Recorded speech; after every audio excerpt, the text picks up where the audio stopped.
The shadow of Agusan. The village erupted in cheers as the iron cage of Lolong was hauled from the murky depths of the Agusan marsh. At 6.17 meters, he was a prehistoric titan, a confirmed man-eater finally brought to justice.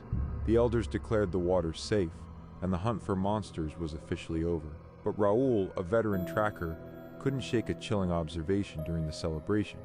While the men struggled with Lolong's immense weight, the water 50 yards behind the cage remained unnaturally still.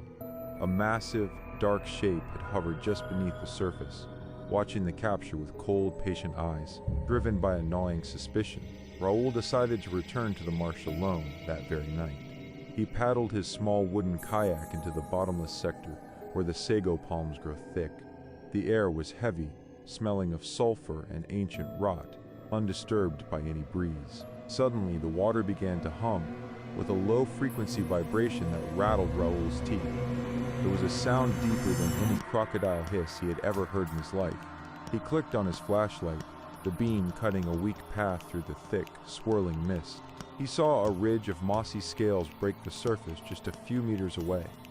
The Titan surged forward with a speed that seemed impossible for its massive size.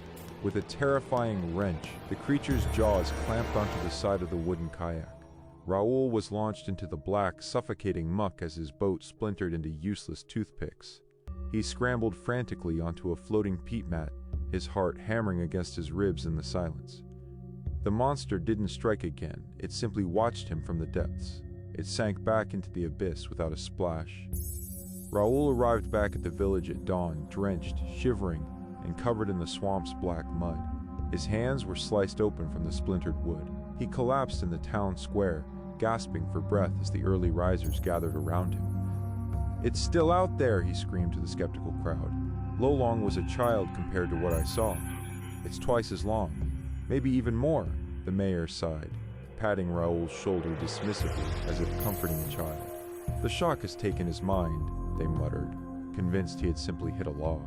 No one believed him because they had their trophy in the cage and wanted their peace. Raoul sat alone on the pier, watching the sunset, knowing the truth lived beneath the black ripples. Somewhere in the deep, the real king was waiting for the village to sleep.